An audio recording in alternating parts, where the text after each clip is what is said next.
I make decisions super fast because if I'm right, I'm right. And if I'm wrong, who gives a shit? I'm sitting up here as a byproduct of getting Facebook, Twitter, YouTube, Instagram, Snapchat, LinkedIn right. I spent a lot of time on Peach, on Social Cam, on Vero, on Vidler. Those didn't work out. When you make decisions and you don't dwell, the net outpaces. You're trying to be 3 for 3, right? You want to be 3-0. 3 right decisions, no wrong decisions. I'm trying to be 118 to 92. Everybody's looking for perfection because perfection is a disguise of insecurity. I'm just doing because I'm not worried about the ramifications. As long as you're not dead or out of business, no mistake is a big deal. There's so much to unpack here. A couple things. It's really easy to wake up happy every day because you're almost at the end. And realize me in 4th grade. I was like, 8 more years of this shit.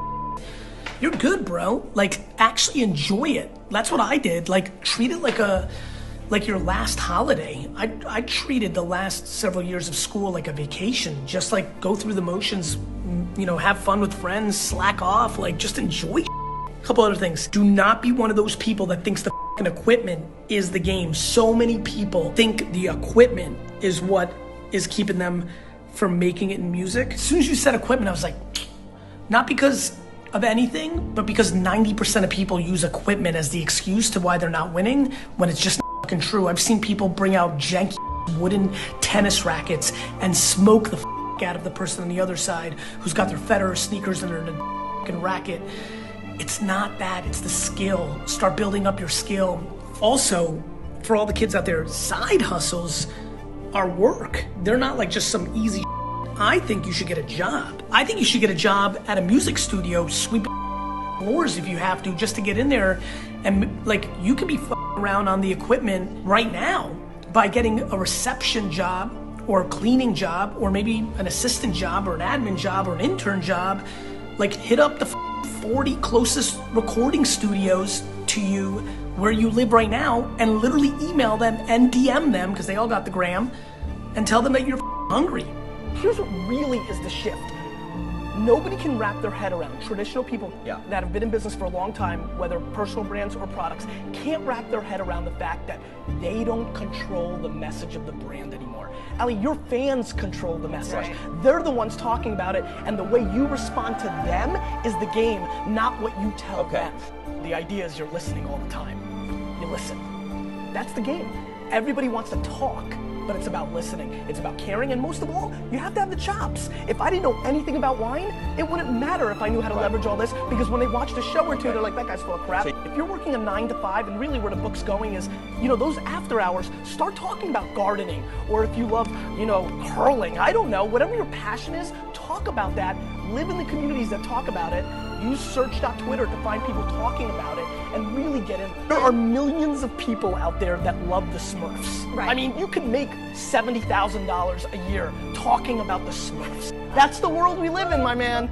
So, I mean, to me, that's fascinating and exciting. If I am talking about cereal, and I review cereal every single day, and 45,000 people a day start watching that because the content is good, it's silly, it's interesting, it goes viral, well, let me promise you something. If you don't think every cereal producer in the world is gonna start sending you emails, I get emails now from every glass maker, from bottled, I'm getting offered thousands of dollars a week to put a bottled water on my table, product placement.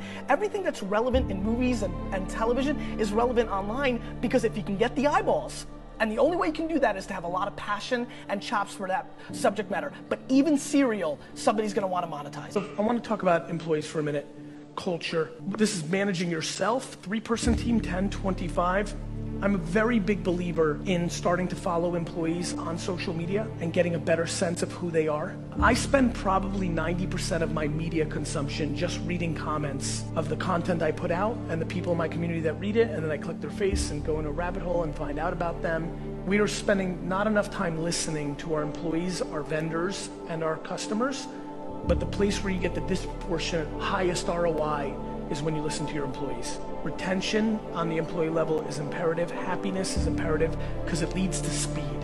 And speed is the competitive advantage that you have against your competitors in your product and service.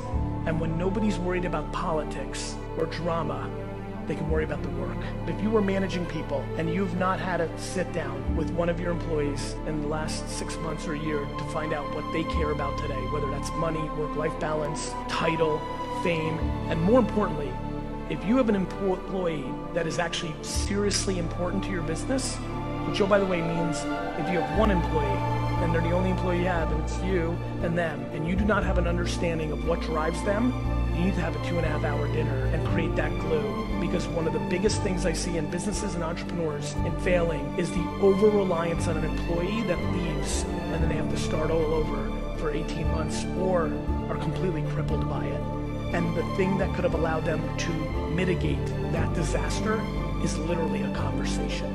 And if you're not a big enough man or woman to hear the feedback, well, your company's going to lose anyway. So not having the conversation doesn't address the issues that are happening within your company. So I implore all of you to start getting very serious about this, because if we're having a business talk, the part about business that we don't talk enough about is empathy for our customers, but most importantly, for our employees.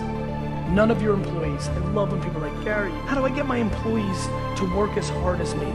You don't, Frederick. No employee should ever work as hard as you unless they have the same equity in the company as you. My dad would pay people $12 an hour and want them to work as hard as he did. It would always make me laugh. And I know it's very Russian and I get it, but it was super interesting to me. I'm like, Dad, they're making $12 an hour.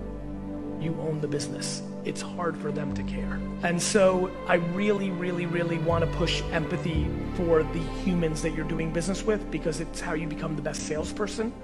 It's how you become the best manager. It's a default of thinking about the other person, not yourself. What I want is for you to post 19 pieces of content tomorrow on LinkedIn, Facebook, YouTube, and Instagram, because it will answer the things that are running through your head right now. The problem was, after I was done doing that for 3 or 4 years, and you would look me dead in the face in a meeting, let alone in a stage, and be like, I get it, I understand it, but you still weren't doing it, I'm like, I don't get it, and then I got it. This is such a big deal. Like, you're literally not posting. Or, more interestingly, you are posting because you are now all the PR agents of yourselves on social media.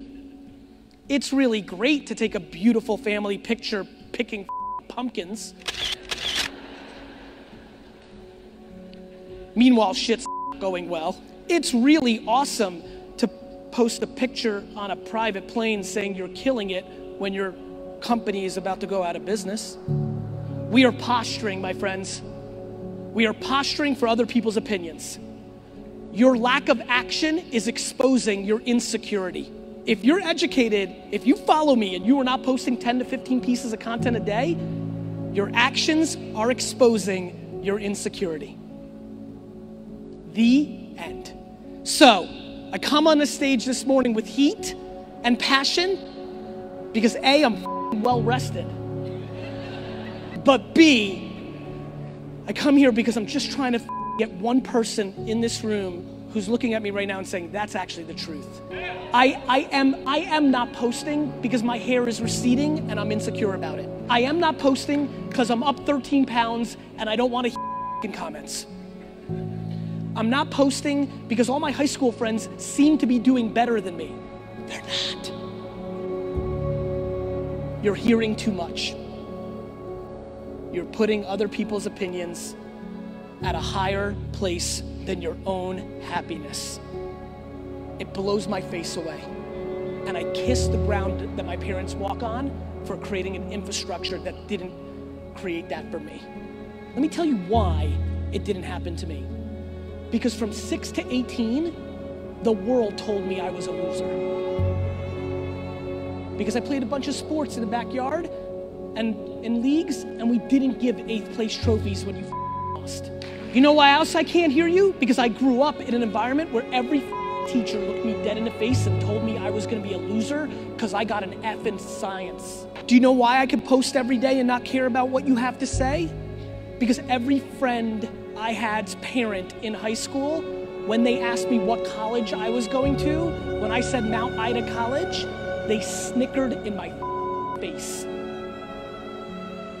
losing is great.